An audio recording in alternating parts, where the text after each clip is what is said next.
الخير واهلا وسهلا بكم بفيديو جديد من قناة نورو ليلي هوم.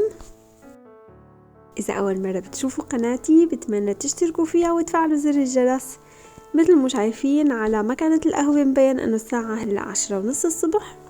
فاليوم فقنا انا وليليا متأخرين، بعتنا طبعا البابا على الشغل الصبح وبعدين كملنا نومتنا انا وليليا، وهلا فقت عم اشرب قهوة وجهز حالي ليوم طويل وممتع بنفس الوقت. اليوم رح بلش جيب قصص لتجهيزات رمضان، يعني فينا نقول اول مشترياتي لشهر رمضان المبارك. فرجيكم كمان تياب ليليا اللي وصيت عليهم وصلوا اليوم. كمان رح يكون في طبخات، يعني رح تقضوا اليوم معي. هلا شربت قهوتي وبعدين بس صورت المقطع برا يعني، وبعدين فتت لجوا كملت القهوة جوا. إذا انتبهتوا كيف الجو اليوم كتير حلو سبحان الله، والسما ما فيها ولا غيمة، وأخيرا اشتقنا للشمس واشتقنا للدفا. فقلت انه هذا هو اليوم المناسب لحتى اقضي فيه مشاويري وروح جيب اغراضي من الاكشن. فهلا هون انا رايحة ما عم اشبع ابدا من منظر الشمس. انا واقفة على سكة الاطار، طبعا انا مطفاي السيارة هيك عم صور، ف لحتى يمرق الاطار. هون كتير خطير. مرة سمعت انه في ست سورية علقت بين الاثنين، لانه لما طلع الضوء برتقاني قالت انه انا بلحق، حاولت تقطع وسكر الحاجز. فما بعرف كيف الله سترها بعدين واجوا العمال يعني فتحوا لها.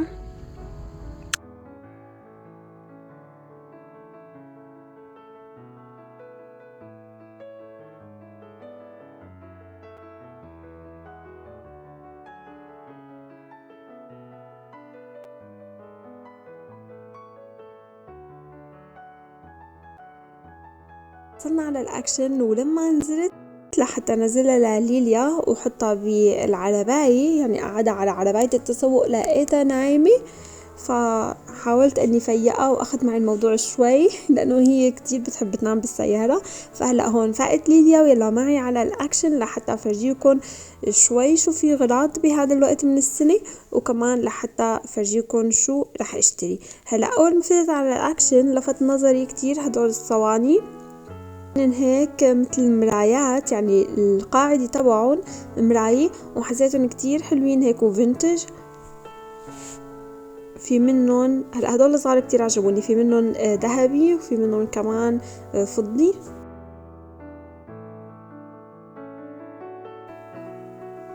هلا هدول اللي ما عجبني فيهم انه ما إلهم ايد، ما إلهم ايدين.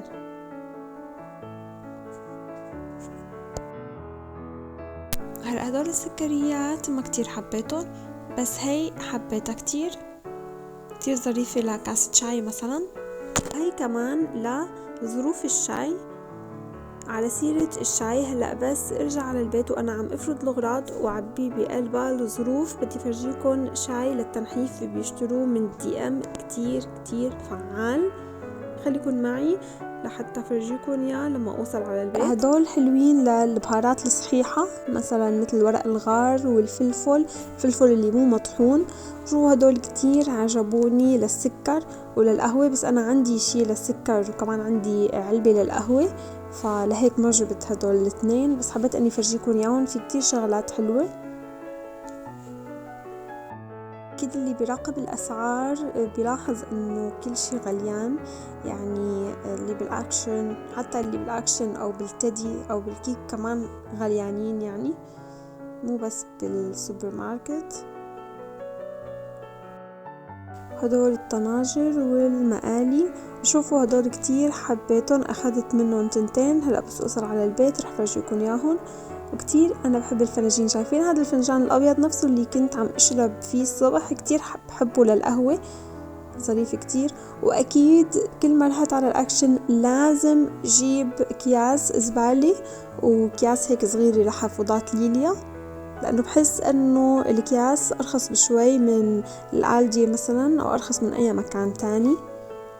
وهلأ هون الألعاب كنت عم دور لليليا على لعبة مناسبة لإلها، واحترت شو بدي اجيب لها. لأنه كله مكتوب عليه لعمر فوق السنتين، يعني بيكون مكتوب عليه فوق زائد 24 مانث، أو بيكون مكتوب عليه زائد 2 يعني لفوق السنتين، وليليا لسه عمرها سنة بس. وأنا بالأكشن حبيت أني أشوف شوي سعر الحفوضات واللحايات لحتى أشوف إذا أرخص مثلا من الدي ام أو هيك. فبعدين اكتشفت أنه سعر الحفوضات هو نفسه مثل سعر الحفوضات اللي بالدي ام، بس في شغلة لفتت نظري. شايفين هدول اللحايات هدول من ماركة فيليبس افنت، حقهم 4 يورو 59 سنت، أرخص بكتير كتير من الدي ام. والسبب إذا شايفين ما عليهن رسمي، يعني هن نفسهم تماما بس الفرق أنه ما عليهن رسمي. وشوفوا هدول شو حلوين، كتير مناسبين لعمر ليليا. اللي عجبني أكتر شي بهدول الألعاب هن اللي على اليمين هيك مثل العلب اللي بينحطوا بقلب بعض، فأنا ما اشتريت لها ياهن هلأ، بس بعد ما رجعت على البيت بصراحة ندمت وقررت أني أرجع أجيب لها ياهن بكرة. وشوفوا شو لقيت، ليليا بتحب كتير تلعب بجهاز التلفزيون وبمفتاح سيارتي، فاحترت شو بدي جيب لها، فمسكتهم اثنيناتهم فحطيتهم قدامها وسألتها أي بدك ماما، هاد أو هاد؟ استني. طبعا هي ما جاوبت، بس مدت ايدها فورا على مفتاح السيارة، فاشتريت لها اياه. بضحك هيك بيطالع موسيقى وهيك.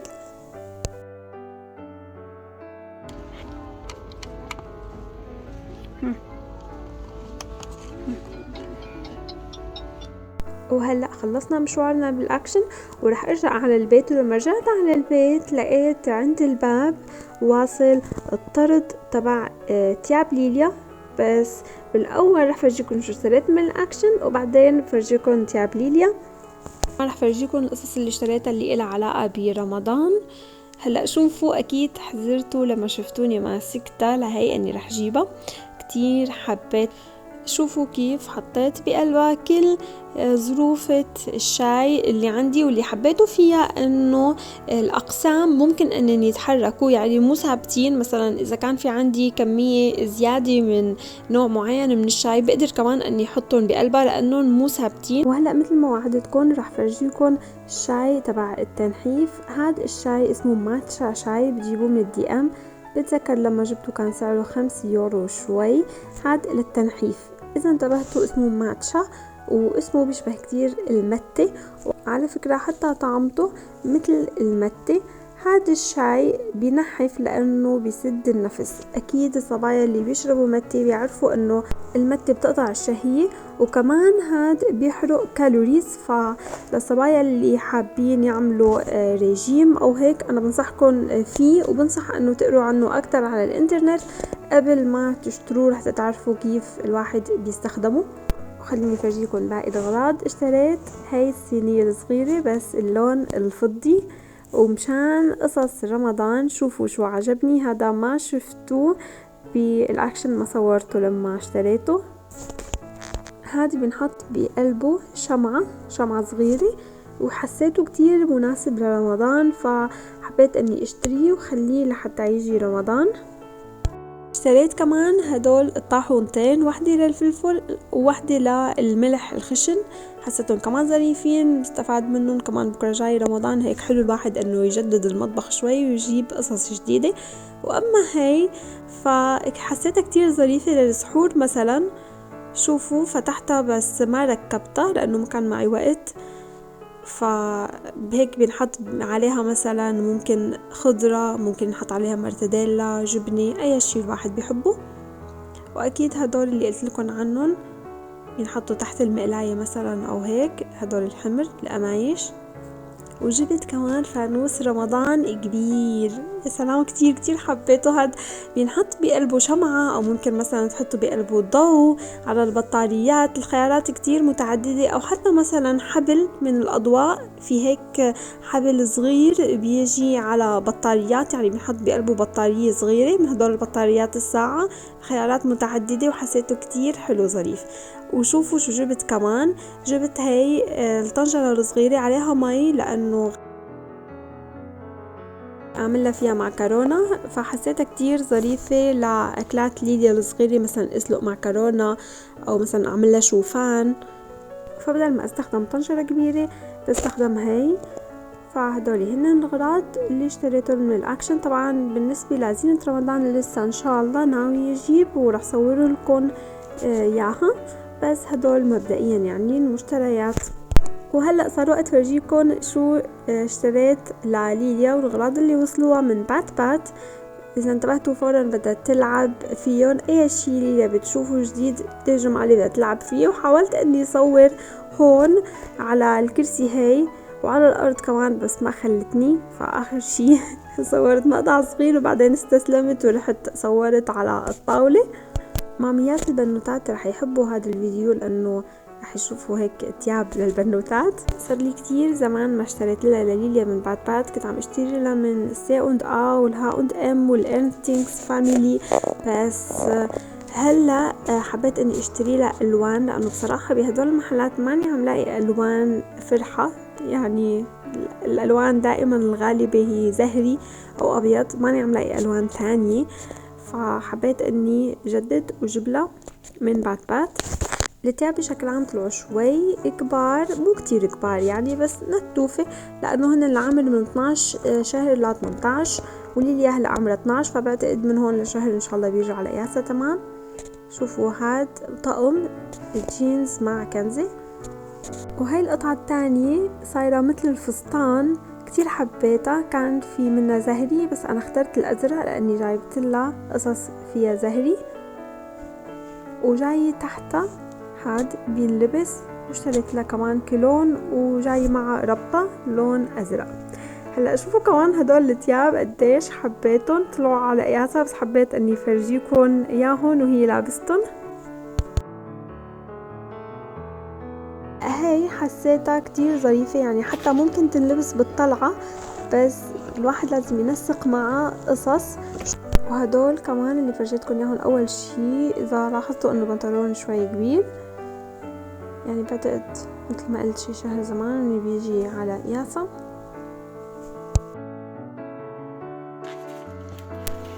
هلا هدول اشتريت لها اياهم مثل الجرابات، بس الحلو فيهم انه اسفلهم ما بزحط، يعني بتقدر توقف فيهم، لانه هلا ليلي عم تحاول تمشي لسه لهلا ما مشت، فبيساعدوها على موضوع انه ما تزحط، لانه الجرابات بيزحطوا، وبنفس الوقت ما بقدر ضل ملبسها بوط بالبيت لانه مو منيح. فهدول هن الحل الامثل لهيك موضوع.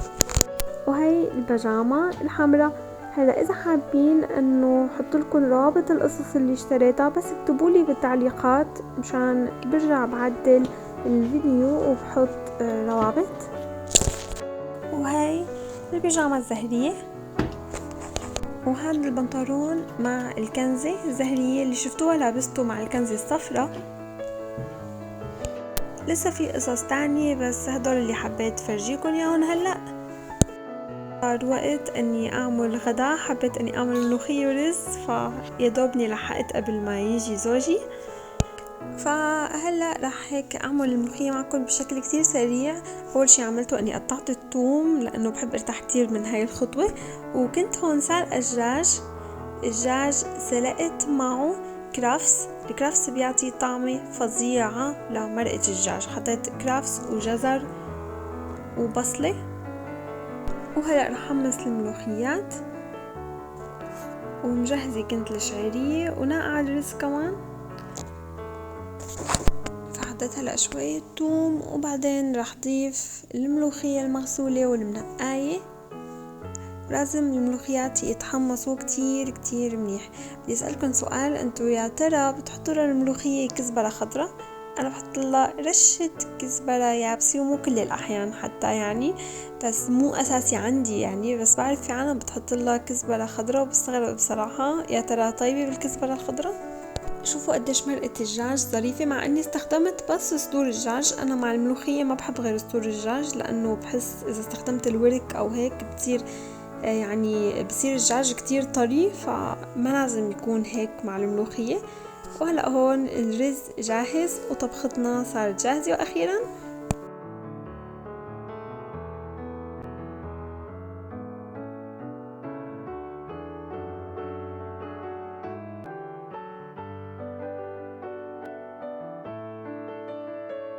حبيت اني شارككم اخر شي عملته بهذا اليوم الطويل. عملت ساندويتش اللي هو ساندويتش البيض. هلا لما شافني زوجي عم صورها قال لي شو عم تصوري؟ قلت له عم اعمل ساندويتش بيض. فقال لي ساندويتش بيض حدا بيصور هيك شغلي؟ فقلت له استنى لحتى تدوق. وعلى فكرة لما داق اعرف ليش صورتها، لانه عن جد كتير لذيذة. البيض سلقته وبعدين قطعته. هلا انا شلت بالاول الصفار لانه بدي اقطع البياض، ما بدي انه الصفار يتمعس وبعدين ما بقدر اني شيله عن الدف. بنصحكم تجربوا هاي الساندويشة، مشبعة للغاية يعني. حتى على فكرة بتنفع كغدا. للبيض ضفت مخللاية صغيرة قطعتها على شكل مربعات صغيرة. كمان راح ضيف المكون الأساسي بهاي الوصفة واللي هو المايونيز. أنا كتير بحب المايونيز مع البيض، إذا مو مجربينه من قبل جربوه رح يطلع كتير طيب. وضفت كمان ملعقة صغيرة كتير، أو حتى ربع ملعقة صغيرة على فكرة من الخردل، ورشة بابريكا، وفينا نحط كمان فلفل. ما حطيت ملح نهائيا لأنه المخلل مالح والمايونيز مالح، كله مالح يعني. حبيت أني أضيف قطعة بندورة كتير صغيرة لقلب البيض. طبعا هذا الشيء اختياري، وبشكل عام يعني كل المكونات اختيارية. انتو اللي بدكن اياه فيكن تضيفوه، واذا في شيء كمان ما بتحبوه فيكن تستغنوا عنه. صح أنا تذكرت أني ما حكيت كتير عن الخبز. الخبزة هي كانت مو مستوية، بتجي جاهزة، حطيتها بالفرن واستوت. وعلى فكرة أنا عاملة خبز الباجيت، وعلى فكرة خبز الباجيت اللي عملته عن جد أطيب من هاي الخبزة بكتير كتير لأنه فريش. فرح أحط لكم بصندوق الوصفة هي على قناة الطبخ، بنصحكم تجربوها كتير مشهية. لا نرجع للساندويتش. حطيت بقلب الساندويتش البيض، خليط البيض اللي عملته، وزيتون وجبنة وسلامي، بس كتير تقيلة مع السلامي انتبهوا. كتير ظريفة، بنصحكم تجربوها مع كاسة شاي على جوع، وحتى لو على الغدا كتير رح تحبوها. اتمنى يكون عجبكم فيديو اليوم، واستنوني بفيديوهات جديدة. مني ومن ليليا بنقلكن